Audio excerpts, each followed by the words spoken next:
Что происходит, когда привилегия сталкивается с правосудием? Смотрите, как высокомерная светская львица встречается с решительным судьей и усваивает жизненный урок, который она никогда не забудет. В этот день судебный зал был полон, наполняясь тихими шепотами, когда люди устраивались на своих местах. Это был обычный день в окружном суде Лос-Анджелеса, за исключением одной детали. Это слушание ожидалось с повышенным вниманием. Тиффани Халстед, светская львица с репутацией беспечности и завышенной самооценкой, должна была предстать перед судьей Уильямом Грантом, известным своей непоколебимой выдержкой и острым умом. Судья Грант был уважаем во всей юридической среде как справедливый, но решительный арбитр правосудия. Тиффани пришла в своем обычном стиле, опоздавшая и не извиняющаяся, в дизайнерских нарядах и с огромными солнечными очками. Она прошла в зал, как на красную дорожку, а ее адвокат, явно смущенный, поспешил за ней, пытаясь сгладить ситуацию. Судебный зал, привыкший к приличию, умолк, и все взгляды обратились к ней. Она остановилась в середине прохода, казалось, не замечая людей, ожидающих, когда она сядет. С пренебрежительным жестом она велела своему адвокату отойти в сторону, чтобы поставить сумку на скамью.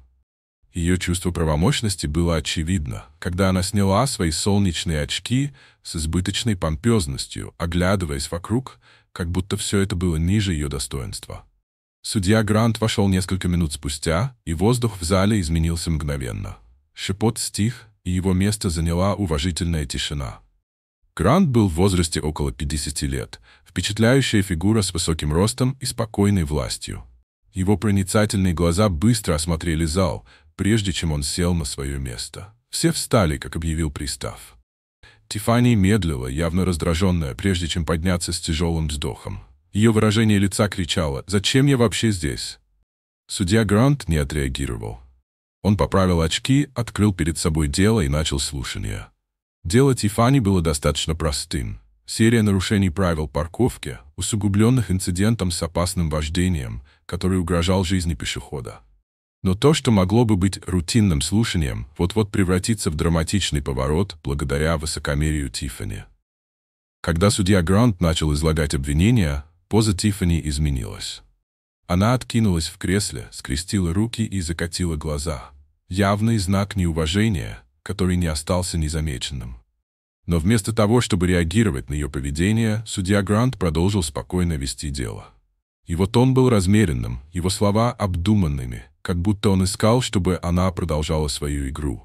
Напряжение в зале начало расти, и даже самые опытные посетители суда сели немного ровнее, чувствуя, что что-то назревает. Но Тиффани, не осознавая, какой шторм она вызывает, не собиралась отступать. Она перемещалась на своем месте, все более выражая свое раздражение с каждым словом судьи Гранта. Она начала стучать маникюрированными ногтями по деревянному столу, достаточно громко, чтобы это было слышно окружающим. Ее адвокат наклонился к ней и что-то прошептал. Но Тиффани отмахнулась от него с пренебрежительным жестом. Когда судья Грант попросил подтвердить ее личность, она едва взглянула вверх. «Да, это я», — сказала она. Ее тон был полон безразличия. В зале раздался коллективный шепот. Судья Грант остался спокойным, но его взгляд задержался на Тиффани немного дольше, чем обычно. «Мисс Халстед», — начал он, его голос был ровным, — «в этом зале суда мы придерживаемся определенного уровня приличия. Я рекомендую вам скорректировать свой тон соответственно». Тиффани усмехнулась, как будто слова судьи были шуткой. Она откинулась в кресле, крутя прядь своего блондинистого волоса между пальцами. «Конечно, Ваша честь», — сказала она, ее голос был пропитан сарказмом. В зале раздались удивленные вздохи, судебный репортер на мгновение приостановил запись. Даже адвокат Тиффани спрятал лицо в руках, явно смущенный. Судья Грант, однако, остался невозмутимым. «Мисс Халстед», — снова сказал он, его голос был твердым, но спокойным. «Вы понимаете обвинения, выдвинутые против вас сегодня?» Тиффани снова закатила глаза, на этот раз слышно вздыхая. «Честно, нет», — сказала она. «Я имею в виду, это всего лишь какие-то глупые штрафы за парковку. И что? Кто-то испугался, потому что я слишком сильно нажала на газ? Это пустая трата времени».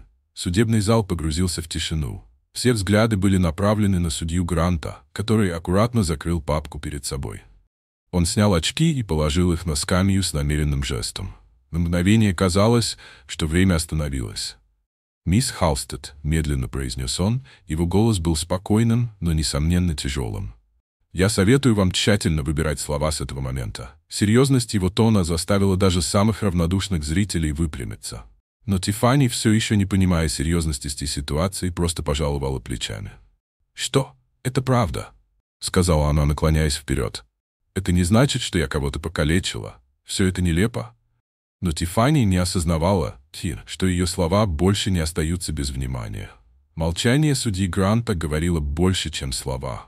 И зал вот-вот станет свидетелем ответа, который они никогда не забудут. Судья Грант откинулся в кресле, его пристальный взгляд был направлен на Тиффани. В зале царила тишина, вес этого момента ощущался каждым. Даже адвокат Тиффани, который нервно перелистывал бумаги, остановился, чтобы взглянуть на судью. «Вы считаете, что это нелепо, мисс Халстед?»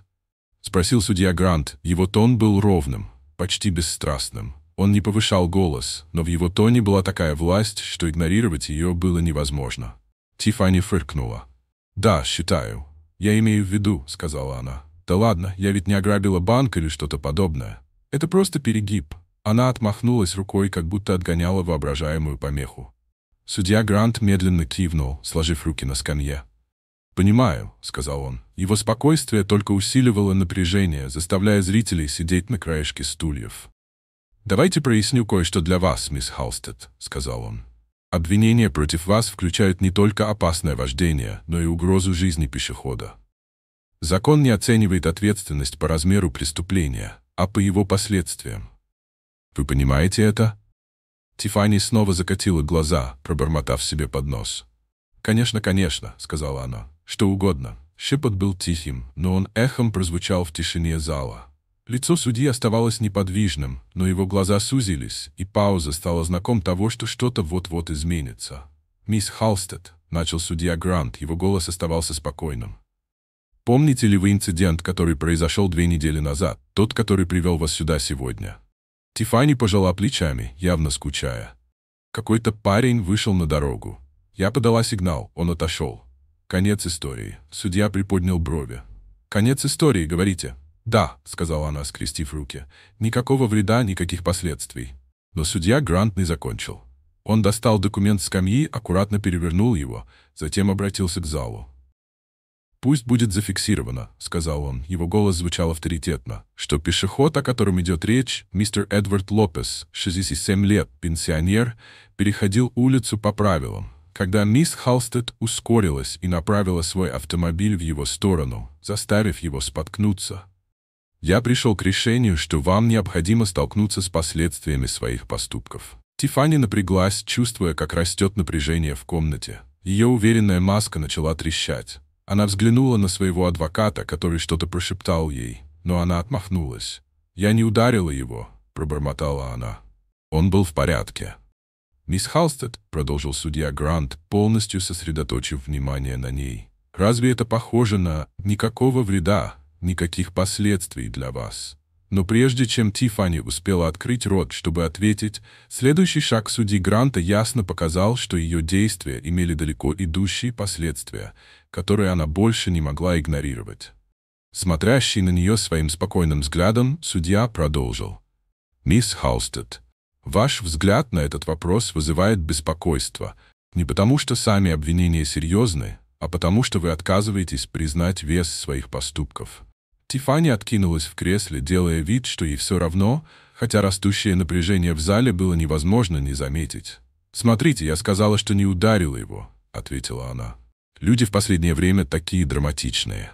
Этот комментарий вызвал несколько удивленных вздохов в зале суда.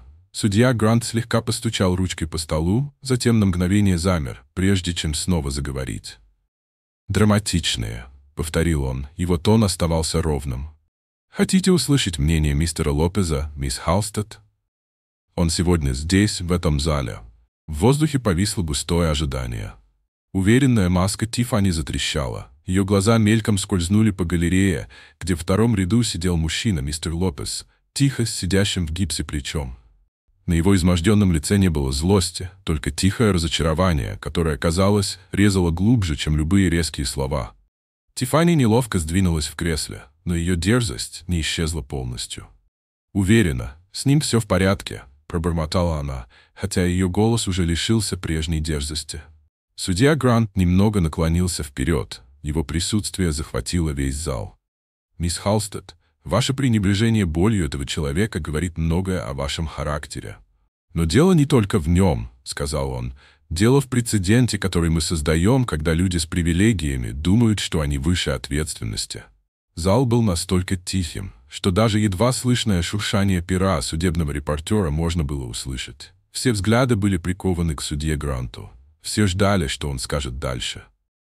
Затем, с такой спокойностью, которая скрывала вес его слов, он произнес: «Поскольку вы, похоже, не переживаете о последствиях своих поступков, возможно, пришло время, чтобы вы испытали их на себе.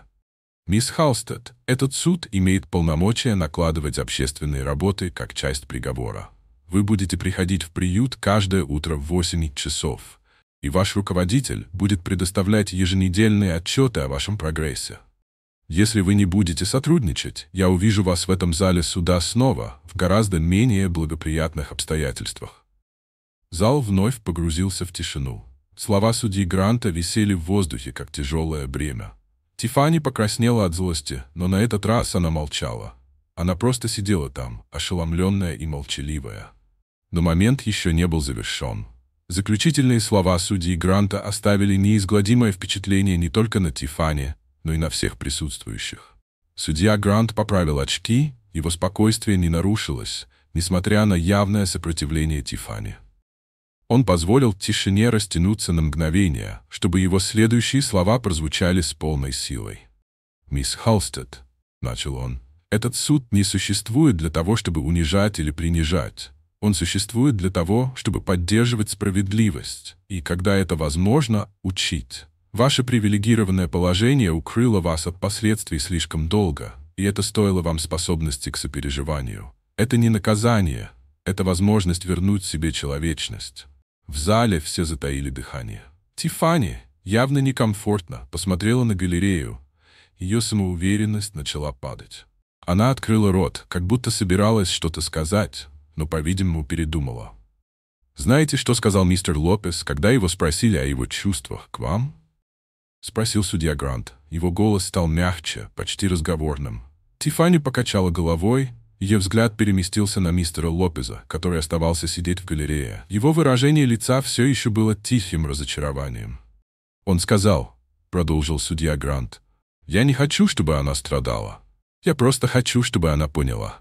Потому что если она не поймет, она будет продолжать причинять боль людям, и однажды это может быть что-то, что она не сможет исправить». Эти слова упали, как молот. Лицо Тиффани побледнело. Ее обычное самообладание разрушилось. Впервые ее дерзость уступила место чему-то другому, дискомфорту, возможно, даже вине. Судья Грант не остановился. «Мистер Лопес, человек, которого вы едва не повредили, выбрал милосердие, а не гнев. Он мог потребовать более строгого наказания, но он попросил о чем-то другом, о возможности для вас учиться. Именно это и представляет собой этот приговор». Тиффани неловко подалась в кресле, ее уверенность исчезала. В зале было так тихо, что каждый мелкий звук, шорох бумаги, скрип скамьи казался громким. «Вы будете приходить в женский приют в центре города в понедельник утром», — продолжил судья Грант. «Там вы встретите женщин, которые столкнулись с проблемами, которые вам и не снились. Некоторые потеряли все, некоторые восстанавливают свою жизнь с нуля. Вы будете слушать их истории, и я надеюсь, что вы начнете понимать ценность смирения и ответственности». Тиффани выглядела так, будто хотела протестовать, но тяжесть момента, похоже, удержала ее от этого. Ее адвокат положил руку ей на руку, сигнализируя, чтобы она молчала. Но даже когда слова судьи начали проникать, настоящая трансформация начнется только тогда, когда Тиффани столкнется с реальностью, которая ждет ее за пределами защищенного пузыря ее привилегий. Гавель ударил по столу с резким звуком, обозначая завершение заседания. «Суд завершен», — объявил судья Грант твердым голосом, вставая и покидая зал суда. Напряжение в зале оставалось как шторм, который только что прошел, но оставил свой след. Тиффани осталась сидеть, ее лицо было смесью недоумения и возмущения. Ее адвокат наклонился, шепча что-то срочное, но она едва на него отреагировала. Зал начал пустеть. Перешептывания наблюдателей становились все громче, когда они обсуждали только что увиденное. Мистер Лопес встал медленно. Его рука в повязке — яркое напоминание о том инциденте, который привел их сюда. Он взглянул на Тиффани, когда проходил мимо. Его выражение все еще доброжелательное, но решительное. Тиффани избегала его взгляда, уставившись вместо этого на стол перед собой.